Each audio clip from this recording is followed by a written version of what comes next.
O Senhor é bom, o Senhor é bom. Irmãos, nós estamos entrando no mês de abril, mês da Páscoa, e nós vamos meditar aqui numa série chamada Reconciliados. Amém? Fala comigo, eu fui reconciliado com Deus. Glória a Deus. E durante esse mês, então, nós meditaremos sobre essa palavra reconciliação em seus diversos, em alguns sentidos de fato. Hoje à noite te convido a meditar comigo sobre o preço da reconciliação. Amém? O preço que foi pago para que pudéssemos ser reconciliados com Deus. Irmãos, acredito que, se não todos aqui, a grande maioria já sabe que Gênesis capítulo 1 nos ensina que nós fomos criados à imagem de Deus. Gênesis 1, 27 diz que Deus criou, pois, o homem, o ser humano, né? A sua imagem, a imagem de Deus o criou. Homem e mulher os criou. Amém? Nós fomos criados à imagem de Deus. O que isso significa? Imagem, irmãos, tem alguns aspectos muito interessantes, mas o que eu quero trazer relevância hoje, imagem fala sobre natureza. Nós fomos criados de acordo com a natureza de Deus. Até então, que tinha sido criado, né? Os planetas, a natureza, a árvores, os animais, né? Tudo isso foi criado por Deus, mas não tinha a natureza, imagem e semelhança de Deus, né? Não havia ali uma comunicação, de fato, na mesma linguagem, né? Mas aí Deus cria o ser humano, a sua imagem e semelhança. Amém? Do que isso fala? Dentre outros aspectos, fala sobre o poder da comunhão. Quando Deus faz o ser humano à sua imagem, Deus está criando então um ser na terra que tem o poder de conversar com Deus, um poder de relacionar-se com Deus, que tem o poder de pensar, ouvir Deus e responder a Deus. Amém, irmãos? Glória a Deus. De alguma forma, a natureza criada por Deus, ela tem aspectos do DNA de Deus, mas nada se compara ao ser humano, criado à imagem e semelhança de Deus, a ponto de ter intimidade com Deus, se comunicar de forma inteligível, racional com Deus. Amém? Então nós fomos feitos por Deus assim. Amém? Eu sei que as pessoas têm, né, até os bichinhos, os pets, cachorrinhos e tudo, se relacionam de alguma forma, mas você sabe que a natureza é diferente, né? Aquele cachorrinho, por mais que seja muito bonzinho, ou um passarinho, coisa do tipo, né? Você não vai ter ali uma resposta segundo a sua natureza, né? É limitado. Mas nós fomos criados à natureza de Deus, à imagem de Deus, amém? E isso nos colocou nesse lugar de ouvir e responder, de falar e entender, de comunicar, de ter intimidade, relacionamento pessoal com Deus. Você pode dar glória a Deus por isso? Que posição maravilhosa, irmãos, que nós recebemos. Então, o relacionamento do ser humano com Deus foi criado assim. Podia ser pessoal, um relacionamento íntimo, direto, verdadeiro, completo com Deus. Agora, irmãos, João vai dizer depois, né, Jesus diz, e João escreve depois, muito tempo depois, que Deus é Espírito. Não importa que os seus adoradores o adorem em Espírito e em verdade. Quando Jesus fala isso, né, ele fala sobre os olhos de Deus procurando esse lugar novamente de relacionamento, de adoração, de intimidade, que não existia mais por causa do pecado, né? Mas o texto de João mostra sobre a natureza de Deus. Deus é Espírito, é um ser espiritual, e ele se relaciona a partir desse lugar espírito, é de espírito para espírito, ou de coração para coração. Amém? Por isso nós somos criados à imagem e semelhança de Deus, somos um espírito que tem uma alma e habitamos nessa casa aqui física, né? Nesse corpo terreno. Agora, fomos criados para isso, para comunhão com Deus. Amém? Fala comigo, eu fui criado para relacionamento com Deus, para comunhão com Deus. Então a ideia de Deus era o homem ser, através dessa natureza, ter plena comunhão, intimidade, e através da intimidade ser inspirado para viver. inspirado para a vida, para tudo aquilo que ele foi chamado por Deus, para governar, não é? Para dominar, para multiplicar, não é? Todas as coisas que Deus direcionou o homem a fazer. Agora, nós sabemos, irmãos, também que o homem, o ser humano pecou, de fato todos pecamos, e por causa disso fomos separados da glória de Deus, e isso afetou diretamente o relacionamento, porque quando o homem peca, ele morre espiritualmente, então ele se separa da presença de Deus. O coração agora, o espírito humano, não está mais conectado ao Espírito de Deus. O homem perde essa conexão e isso afeta diretamente o relacionamento. O homem, irmãos, ele foi criado em primeiro lugar para se relacionar com Deus. Deus criou o homem para transferir de si para o homem, para dar. Deus é amor e o amor ama dar, o amor ama entregar. Deus cria o ser humano com essa intenção de multiplicar-se nos homens, né? De transferir para o homem, para o ser humano o seu coração, compartilhar da sua vida, da sua essência, da sua natureza com o ser humano. O pecado bloqueia esse relacionamento, né? Faz com que a gente não tenha mais acesso e por causa disso a inspiração para de fluir, a vida para de fluir, a natureza é afetada. E com isso, irmãos, outros problemas são gerados. Em Gênesis capítulo 3, versículos 6 ao 10, você vai poder acompanhar com a gente aqui também no telão. Vendo a mulher, o momento da queda, né, do ser humano. Vendo a mulher que a árvore era boa para se comer, agradável aos olhos e árvore desejável para dar entendimento, tomou-lhe do fruto e comeu, e deu também ao marido e ele comeu. Olha o versículo 7. Abriram-se então os olhos de ambos e, percebendo que estavam nus, coseram folhas de figueira e fizeram cintas para si. Quando ouviram a voz do Senhor Deus, que andava no jardim pela viração do dia, esconderam-se da presença do Senhor Deus, homem e sua mulher, por entre as árvores do jardim. E chamou o Senhor Deus ao homem, e lhe perguntou: onde estás? Ele respondeu: ouvi a tua voz no jardim, e porque estava nu, tive medo e me escondi. O pecado, então, irmãos, afetou diretamente o coração do ser humano, né? E consequentemente a comunhão do ser humano com Deus. Isaías vai dizer depois que são as nossas iniquidades, os nossos pecados que fazem separação entre nós e o nosso Deus, não é? É o que aconteceu conosco. Isaías continua falando depois que os nossos pecados encobrem o rosto de Deus sobre nós para que Ele não nos ouça. Desconexão total, irmãos. Não podemos mais agora ter acesso a Deus por causa do pecado. Então, o pecado afetou diretamente o relacionamento com Deus. Então, quando o texto fala que os olhos de Adão e Eva foram abertos, eu acho uma expressão interessante, né? Ele fala, os olhos se abriram, né? E eles se enxergaram nus. Que olhos foram esses que foram abertos? É a perspectiva do pecado. Até então, a perspectiva de Adão e Eva era a perspectiva da santidade, da justiça, da comunhão, amém? Então, nem mesmo a sua nudez física tinha algum problema, porque era a perspectiva da santidade, da dignidade. Eles se relacionavam com Deus livres, sem medo, sem culpa, sem nenhum tipo de complexo, né, de inferioridade diante de Deus. Agora, quando eles pecam, esses olhos carnais, essa perspectiva de pecado é aberta.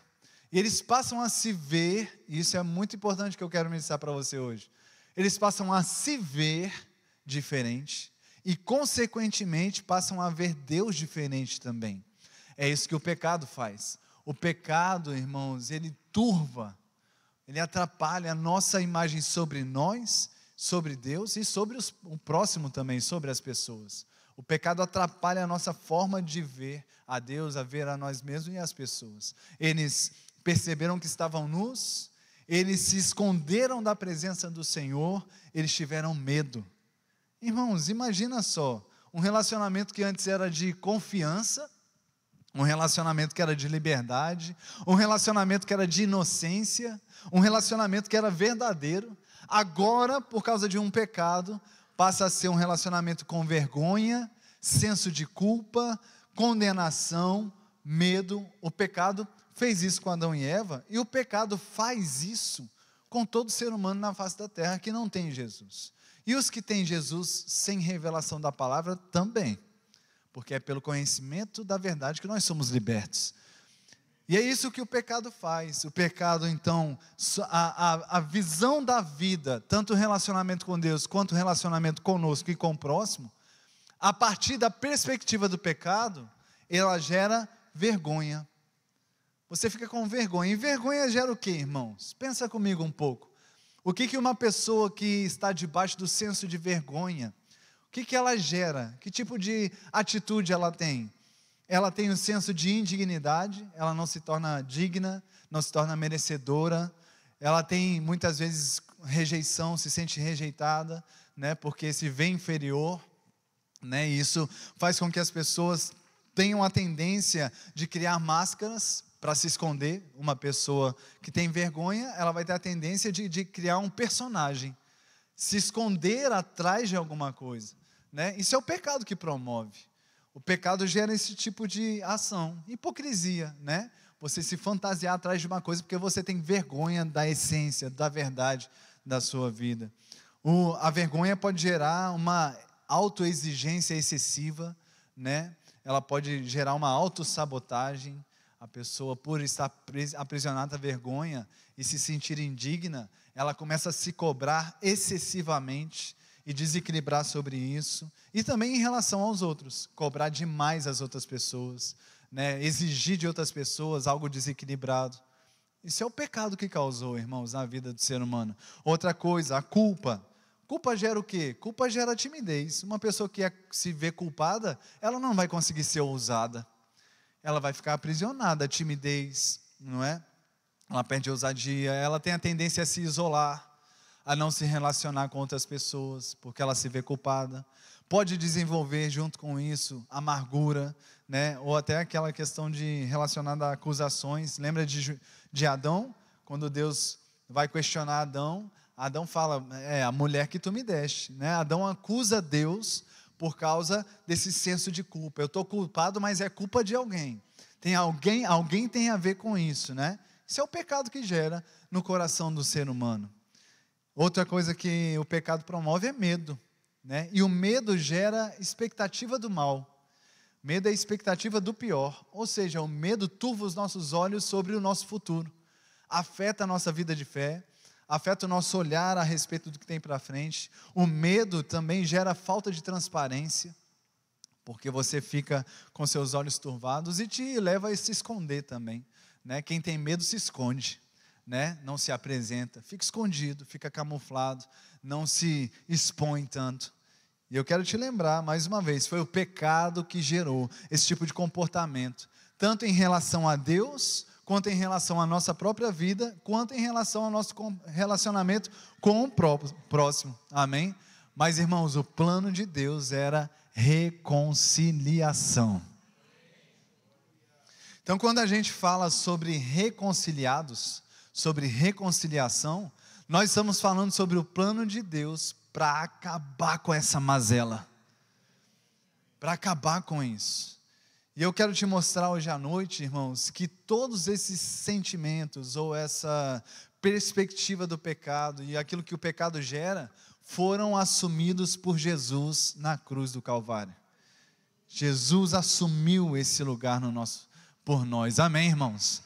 Glória a Deus. Como é que Deus trabalhou então para resolver esse problema? Que plano foi esse? Eu quero antes te dizer que essa reconciliação, ou esse plano, foi preparado desde antes do mundo ser criado. Está escrito em Apocalipse capítulo 13, versículo 8, que o Cordeiro foi morto desde a fundação do mundo, amém? Então Deus não foi pego de surpresa, amém, igreja? Fala comigo, Deus não foi pego de surpresa. Derek Walker, um dos autores dos livros que temos por aqui no Rema Publicações, ele diz que antes do homem pecar, Deus já havia preparado o remédio, amém? Glória a Deus por isso. Agora, como isso aconteceu? Você já deve saber que isso foi feito através de Jesus, no seu sacrifício na cruz. Jesus assumiu esse lugar de cruz, de medo, de culpa, de vergonha no nosso lugar. Amém? E Isaías capítulo 53, versículos 2 a 9, nós vamos ler na NVT e vai aparecer aqui para a gente acompanhar. Narra Jesus na cruz do Calvário. E eu quero que você preste bastante atenção, porque nós vamos ver todos esses sofrimentos em Cristo Jesus. Versículo 2: meu servo cresceu em sua presença como tenro broto verde, como raiz em terra seca. Não havia nada de belo nem majestoso em sua aparência, nada que nos atraísse. Eu quero que você exercite-se aqui, tendo a imagem de Jesus na cruz do Calvário. Amém? Não havia nada de belo nem majestoso nele e ali, nada que nos atraísse. Ele foi desprezado e rejeitado, homem de dores, que conhece o sofrimento mais profundo. Demos as costas para ele e desviamos o olhar. Ele foi desprezado e não nos importamos. Apesar disso, foram as nossas enfermidades que ele tomou sobre si. Foram as nossas doenças que pesaram sobre ele. Pensamos que seu sofrimento era castigo de Deus, castigo por sua culpa. Mas ele foi ferido por causa da nossa rebeldia e esmagado por causa dos nossos delitos e pecados. Sofreu o castigo para que fôssemos restaurados e recebeu açoites para que fôssemos curados. Todos nós nos desviamos como ovelhas, deixamos os caminhos de Deus para seguir os nossos caminhos. E no entanto, o Senhor fez cair sobre ele os pecados de todos nós. Ele foi oprimido e humilhado, mas não disse uma só palavra. Foi levado como cordeiro para o matadouro, como ovelha muda diante dos tosqueadores. Não abriu a boca. Condenado injustamente, foi levado embora. Ninguém se importou de ele morrer sem deixar descendentes, de sua vida ser cortada no meio do caminho. Mas ele foi ferido mortalmente por causa da rebeldia do meu povo. Não havia cometido nenhuma injustiça e jamais havia enganado alguém. Ainda assim, foi sepultado como criminoso e colocado no túmulo de um homem rico. Isso narra, irmãos, Jesus no Calvário, sofrendo no lugar de cada um de nós, para nos arrancar dessa condição e das consequências que o pecado gerou na vida de cada um de nós. Ele sofreu para que eu e você não soframos mais. Ele foi condenado para que nós fôssemos redimidos, libertos, perdoados. Ele se encheu da vergonha, da culpa, da inferioridade, do pecado, para que nós pudéssemos ser colocados num lugar de reinar em vida, num lugar de fé, de ousadia, num lugar de prosperidade, de avanço, de justiça, de perdão, de amor, de alegria, de paz. Ele assumiu o nosso lugar naquela cruz. A Bíblia fala muito, irmãos, sobre o sofrimento de Jesus. Hoje é dia de ceia, e eu aproveito a deixa para elogiar e agradecer essa arte. Isso aqui é uma arte, né? No bom sentido da palavra arte, né? Olha que lindo, irmãos. Temos até um chafariz aqui. É chafariz que chama? Fonte. Chafariz é assim, né?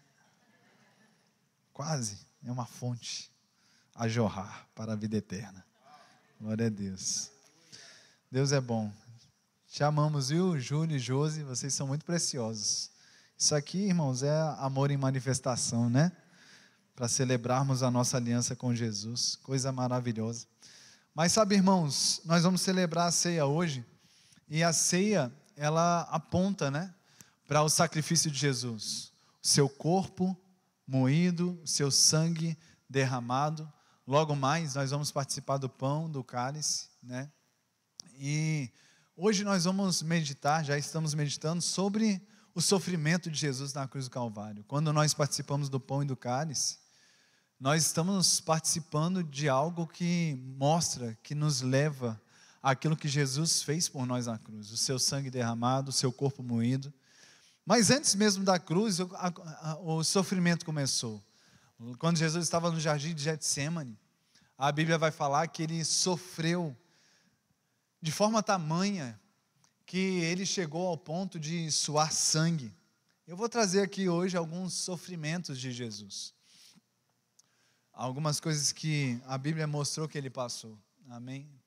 Por amor a nós, né?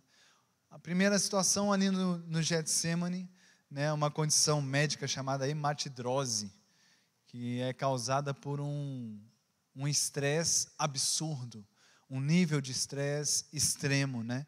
E tem um doutor chamado Frederick Zugib, ele é patologista forense, especialista na área, que ele diz o seguinte: a hematidrose é rara, mas é real. O corpo reage ao pânico extremo, é a antecipação da morte. Então, quando Jesus está no Getsêmani, e ele começa a suar sangue, o que está acontecendo ali com ele é isso, um pânico extremo. Ele está em face da morte, ele está diante da morte, ele está vendo com muita clareza aquilo que sobreviria sobre ele. Eu quero te lembrar quem era Jesus, aquele que nunca pecou, o verbo que estava com Deus, que era Deus, que criou todas as coisas foram criadas por intermédio dele.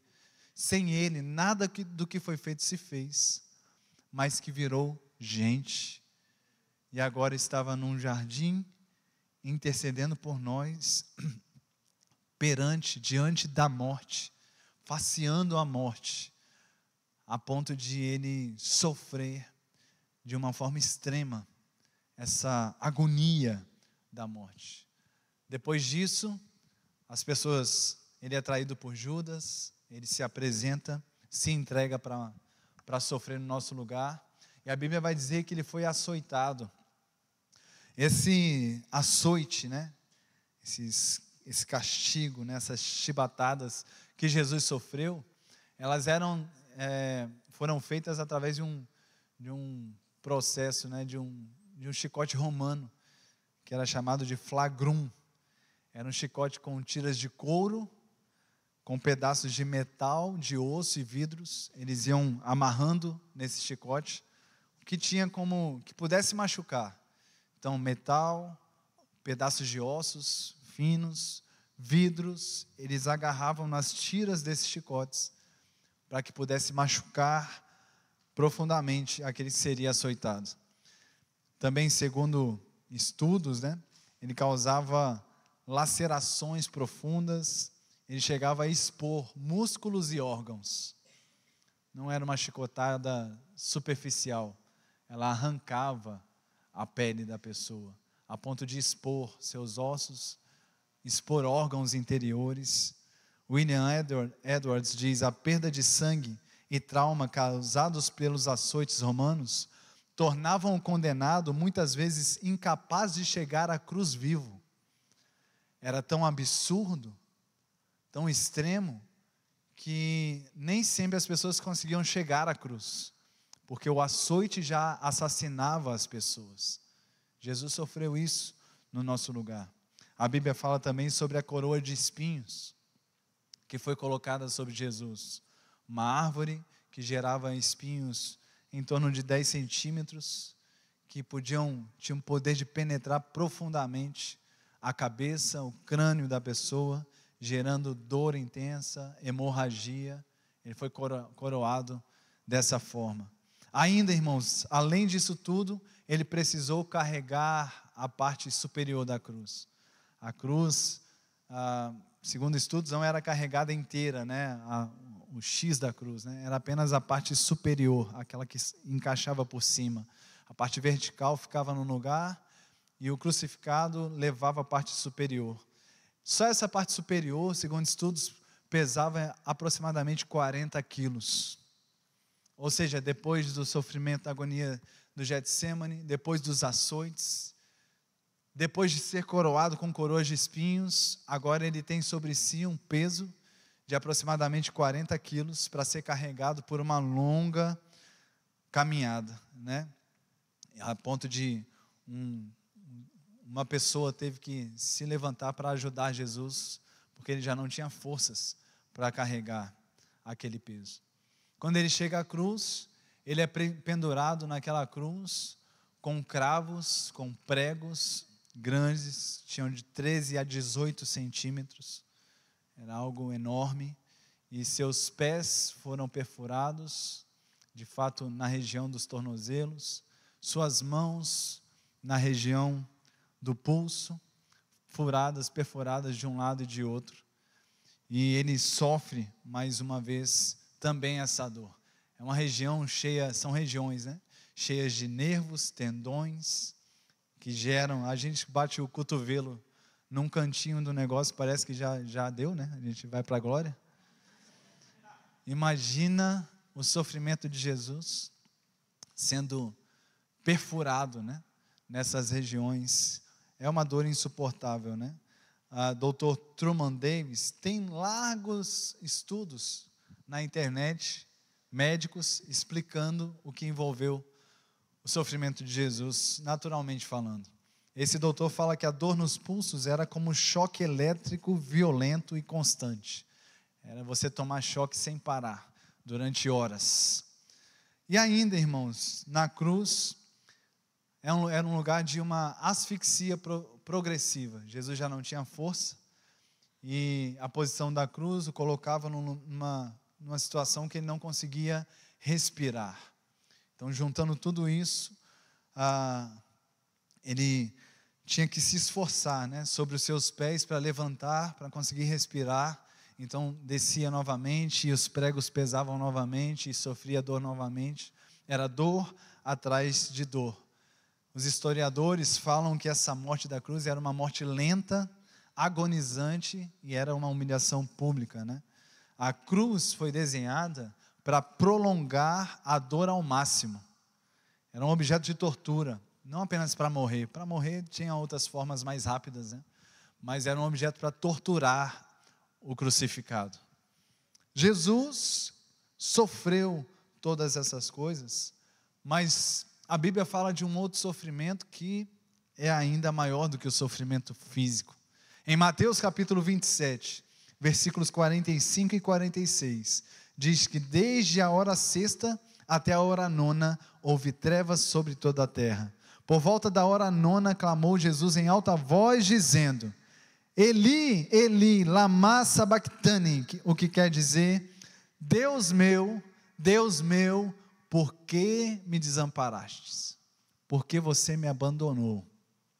Isso aqui, irmãos, a mente humana é muito difícil de alcançar. Como assim que o verbo que tinha sido feito carne agora precisou ser abandonado por Deus, desamparado de Deus? Deus não estava mais ali, porque Ele foi feito pecado por nós.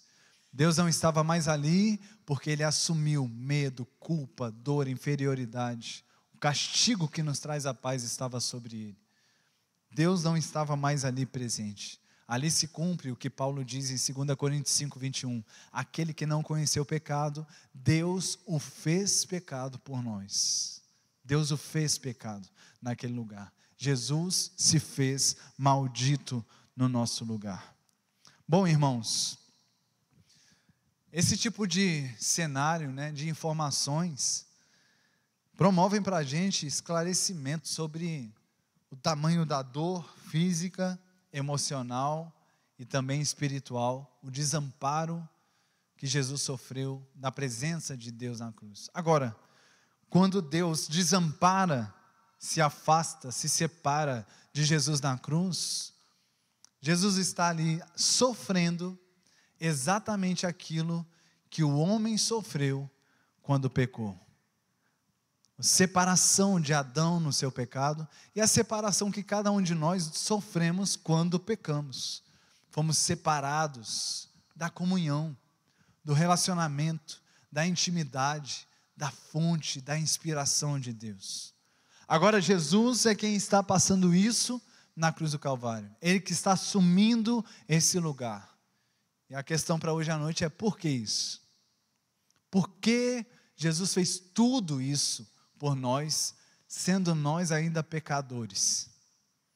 Por que que ele assumiu o nosso lugar? Por que que ele assumiu a nossa culpa? Dentre outros textos, Colossenses capítulo 1, versículo 21 e 22 diz: E a vós outros também, falando conosco, que outrora éreis estranhos e inimigos no entendimento pelas vossas obras malignas, por causa do pecado, agora, porém, vos reconciliou no corpo da sua carne, mediante a sua morte, para apresentar-vos perante ele santos, inculpáveis e irrepreensíveis. Jesus, irmãos, assumiu aquele lugar, que era o nosso lugar, para que nós pudéssemos ser reconciliados com Deus, e pudéssemos agora nos apresentarmos diante de Deus, como santos, inculpáveis e irrepreensíveis. Isso aqui é a resposta ao Éden, é a resposta ao Gênesis. Aqui, irmãos, nós temos a resposta para uma vida nova, uma vida em novidade de vida. Ele fala que a gente agora pode se apresentar diante de Deus santos.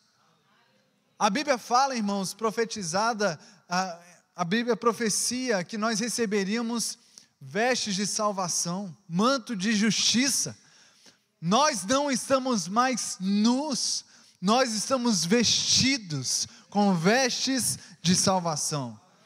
Ou seja, se quando estávamos envergonhados, nós então ficávamos afastados, né? Ou ficávamos uma vida, né, hipócrita, né, fazendo de conta que éramos uma outra pessoa. Hoje, vestidos com vestes de salvação, irmãos, nós não temos mais vergonha de nos aproximar diante de Deus. Nós não precisamos viver uma vida hipócrita, duas caras, fingindo alguém que não somos. Sim, nós já somos uma nova criação. Nós podemos nos relacionar com Deus de novo, sem esse medo, essa vergonha, esse olhar inferior, esse complexo de inferioridade. Nós podemos nos relacionar com Deus, irmãos, nesse lugar de paz, de segurança. Nós estamos vestidos. A perspectiva agora é a perspectiva da santidade. Nós estamos em paz com Deus, amém? Ele fala ainda, irmãos, que podemos apresentar-nos diante de Deus santos e inculpáveis. Culpa não é mais lugar, não tem mais lugar na nossa vida, irmãos. Esse senso de culpa, esse senso de condenação, esse senso, irmãos, de indignidade. Você é perdoado. Nós somos perdoados por Deus, e porque não somos mais culpados, irmãos, a gente pode ter um relacionamento sem timidez, a gente pode ser ousado, tanto que o autor de Hebreus vai dizer para nós nos aproximarmos ousadamente, confiadamente, junto ao trono da graça de Deus. Nós podemos acessar a Deus com coragem, com ousadia, porque não tem mais culpa sobre nós. Fala, eu sou perdoado. Aleluia. Então nosso relacionamento com Deus, irmãos, não é a partir de culpa, não é a partir desse senso de indignidade. E ainda ele diz: apresentai-vos perante Deus santos, inculpáveis e irrepreensíveis. Sabe o que é irrepreensível? Alguém que não tem onde pegar. Você não tem mais medo. Uma pessoa, irmãos, que anda porque está com erros, ela fica sempre, né, com medo de pegar. Basta uma pessoa que não está com os documentos legais, né, para dirigir, ou o documento do carro, ela fica com medo de ser parada no trânsito, né, de ter uma blitz, anda com medo, anda com insegurança. Sabe, irmãos, o que Jesus fez por nós, nos arrancou desse lugar de medo. E agora a gente pode andar livremente. Nós podemos acessar, avançar livremente. Ou seja, eu estou andando sem ter o medo de que alguma situação, uma circunstância, um demônio, ou seja o que for, se levante diante de mim e possa me parar. Que coisa maravilhosa é andar com o IPVA pago. Não é? Os documentos legalizados, Que coisa maravilhosa, você vê a blitz, acende a luz, fica bonito, pode parar, estou tranquilão.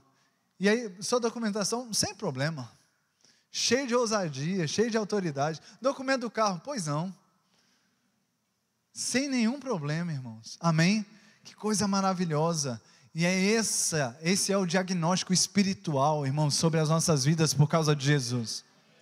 Você é ficha limpa no céu.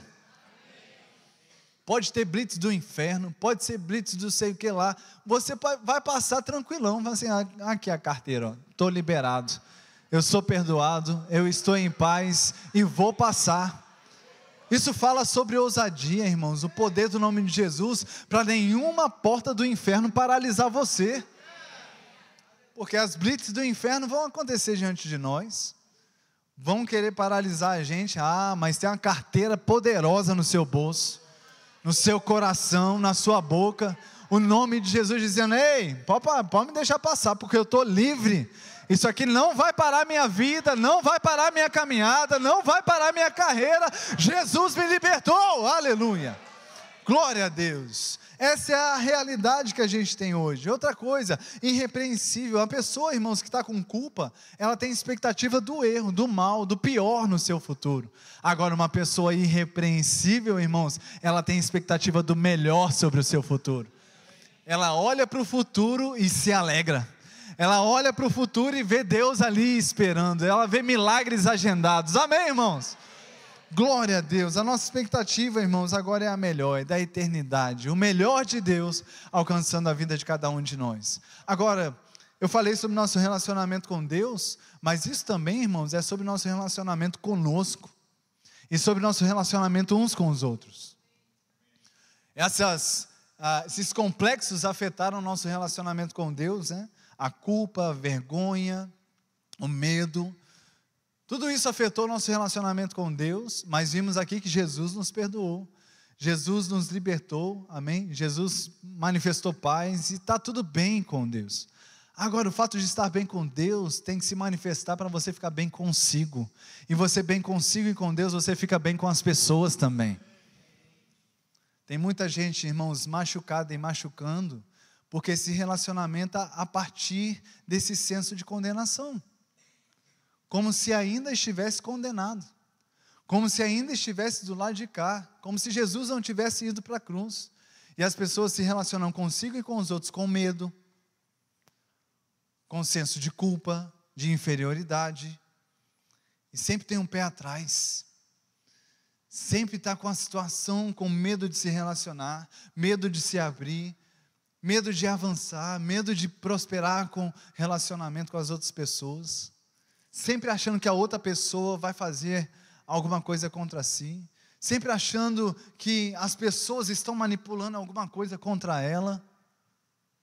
Misericórdia, isso é uma vida de prisão, é uma vida muito pequena, muito medíocre, diante daquilo que Jesus já conquistou por nós na cruz. Irmãos, às vezes pode ter gente já com essa revelação sobre o seu relacionamento com Deus, mas que não está ainda praticando isso sobre o seu relacionamento com o próximo e consigo, se vendo pequeno, olhando para o seu futuro e não tendo expectativa de que vai melhorar, de que vai crescer, porque está aprisionado ainda a essas condenações por causa do pecado. Jesus já foi para a cruz, Jesus já te perdoou, Jesus já nos libertou, irmãos, já nos redimiu. E você pode sim olhar para o seu espelho, e como diz o apóstolo Paulo em Coríntios, olhar para Deus como um espelho. Ou seja, você olhar para Deus e se ver nele. Você olhar para Deus e falar, eu vou refletir a sua glória, o seu poder, o seu caráter, ele vai aumentar mais e mais até ser dia perfeito. A minha vida vai melhorar, os meus relacionamentos vão melhorar. Uma pessoa com revelação, irmãos, do sacrifício de Jesus, perdoa fácil. Uma pessoa com revelação do sacrifício de Jesus, irmãos, anda fácil com pessoas diferentes. Porque não está pensando pior. Porque, irmãos, como os seres humanos têm a facilidade de pensar o pior sobre o outro. Fulano de tal fez isso por causa disso. Parece que tem uma manipulação universal contra a pessoa. Deixa eu te falar, o nome disso é senso de pecado. A pessoa precisa nascer de novo e viver debaixo da revelação daquilo que Cristo já fez por nós. Se você está debaixo desse tipo de acusação, de senso de vida, seja livre em nome de Jesus. Seja livre em nome de Jesus. Pare de viver com esse senso de condenação. Pare de viver debaixo desse senso de culpa, de inferioridade. Irmãos, o mundo e as pessoas não estão trabalhando para acabar com a sua vida. Não está, isso não é uma verdade. O que fez isso com a gente foi o pecado. Mas Jesus veio para resolver o pecado. Jesus resolveu. E a gente pode viver uns em paz uns com os outros também. A gente pode amar uns aos outros. Pare de ter medo de se relacionar. Pare de ter medo. Eu sei que muitos de nós fomos feridos, com feridas profundas por causa de relacionamento com pessoas. Mas você tem que escolher.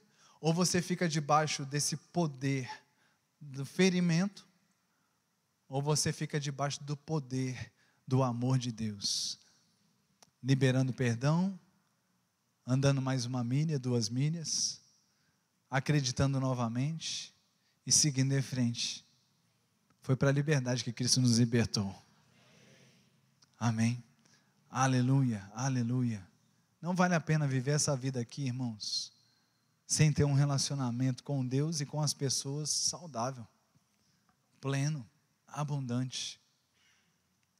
Então, se tiveram pessoas que marcaram a sua vida negativamente, e isso ainda é um problema não resolvido para você, saia daqui disposto, posicionado a liberar perdão. Resolve. Da sua parte, o que for possível fazer, tenha paz com todos. Resolva. E para com esse senso de perseguição. Para de achar que as pessoas estão te perseguindo. Isso é senso de pecado. As pessoas não estão te perseguindo. Quem te persegue é a misericórdia e a graça de Deus. Quem nos persegue é a unção, o amor de Cristo. Quem nos persegue, quem está ao nosso redor, são os anjos do Senhor, enviados para serem ministros em nosso favor. A perspectiva, glória, aleluia. A perspectiva do céu, irmãos, é que nós estamos cercados de amor, cercados da paz, cercados da provisão. O céu está cercando a nossa vida. O céu está nos levantando, nos suprindo, nos protegendo, nos amando. É amor sobrando, é amor transbordando sobre as nossas vidas. Tudo que o diabo quer, irmãos, é nos manter naquele lugar. Ai, me perseguem. Ai, eu sou culpado. Ai, está tudo contra mim. Estou aqui dizendo em nome de Jesus, isso é uma mentira do inferno. Isso é uma mentira do inferno. A verdade é que o favor de Deus está alcançando as nossas vidas cada santo dia. A verdade é que se estamos aqui nessa noite, irmãos, estamos respirando, estamos vivos, é porque o amor de Deus nos trouxe até aqui nessa noite. A graça de Deus nos alcançou, o perdão de Deus nos alcançou, o favor de Deus nos alcançou e continua alcançando as nossas vidas. A verdade é que nós somos cheios de amor, é que nós temos o poder de amar, o poder de perdoar, o poder de liberar. A verdade é que a carreira que Deus tem para nós é uma carreira de alegria, uma carreira veloz, uma carreira frutífera, uma carreira onde multiplica a bênção de Deus sobre as nossas vidas. A verdade é que o céu nos alcançou, a verdade é que o céu preenche os nossos corações, a verdade é que o céu brilha através de nós, a verdade é que a glória de Deus está sobre nós, está em nós, está a partir de nós. Essa é a verdade de Deus sobre nós. E o preço foi muito alto.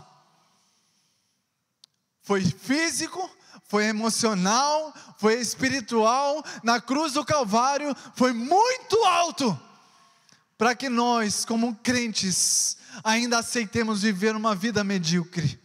Não aceite isso sobre a sua vida. Você nasceu de novo, você não é medíocre, você é filho de Deus, você é filha de Deus, nascido de novo para reinar em vida.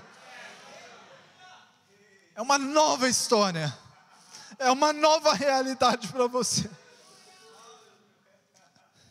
Não aceite as prisões do diabo. Não aceite ficar aprisionado pelas mentiras do inferno. Você é livre, você é sarado, você é curado em nome de Jesus. A vida de Deus para você, a poder de Deus liberado do céu para você, a perdão de Deus liberado do céu sobre a sua vida. E Ele fez tudo isso, irmãos, para ter a gente de volta.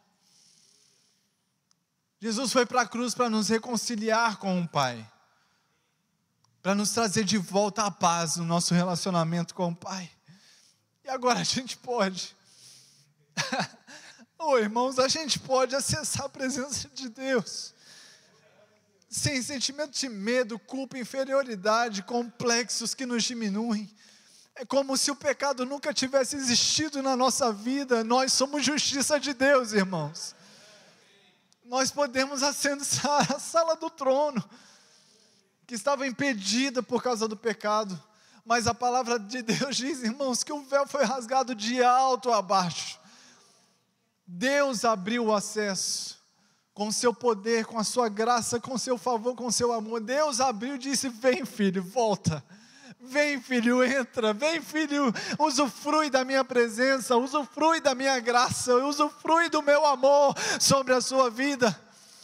E mais do que isso, irmãos, agora podendo usufruir isso, nós podemos transmitir, liberar isso sobre a vida das outras pessoas também, os nossos relacionamentos. E eu quero declarar que os seus relacionamentos são sarados. Seus relacionamentos são relacionamentos de paz. A sua casa é um lugar da justiça de Deus. A sua casa é um lugar do amor de Deus. A sua casa é um lugar da presença de Deus. A sua família é uma família cheia da vida, da glória, da presença de Deus. Eu quero declarar que os planos do Senhor se cumprirão sobre a sua vida, sobre a sua casa, sobre a sua família, sobre os seus relacionamentos e através de você. Nós estamos de volta nesse lugar de ousadia, irmãos. Nós estamos de volta nesse lugar de reinar em vida, porque Ele pagou um alto preço por cada um de nós, para estarmos de volta a isso. Nós fomos reconciliados, e o preço pago na cruz do Calvário foi alto demais, para nós vivermos uma vida medíocre. Mas eu quero finalizar dizendo, você não é medíocre. Você não é um ser humano medíocre, você não é um crente medíocre, você é acima da média, você é filho de Deus, você é filha de Deus, você nasceu de Deus, para brilhar, irmãos, para governar, para manifestar o melhor de Deus. E eu finalizo com isso, a Ministério de Música pode vir, por gentileza? 2 Coríntios, oh Jesus, obrigado. 2 Coríntios 5,17 diz, e assim, se alguém está em Cristo, é nova criatura. As coisas antigas já passaram, eis que se fizeram novas. Ora, tudo isso provém de Deus. Foi Ele quem proveu, Ele quem entregou, que nos reconciliou consigo mesmo, por meio de Cristo, e nos deu o ministério da reconciliação.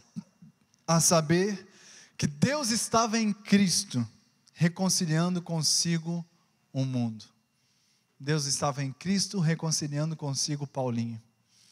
Será que você pode dizer a mesma coisa falando seu nome? Deus estava em Cristo, reconciliando consigo.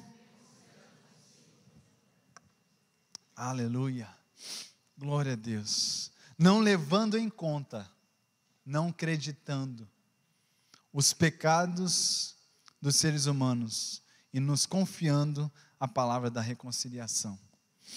Deus não está contabilizando o seu passado, Deus não está contabilizando os seus pecados. Deus é justo e justificador. Amém? Aleluia. Nós somos perdoados, nós somos amados e temos livre acesso ao trono da graça. Amém, irmãos? Você pode ficar em pé, por gentileza? Obrigado, Jesus.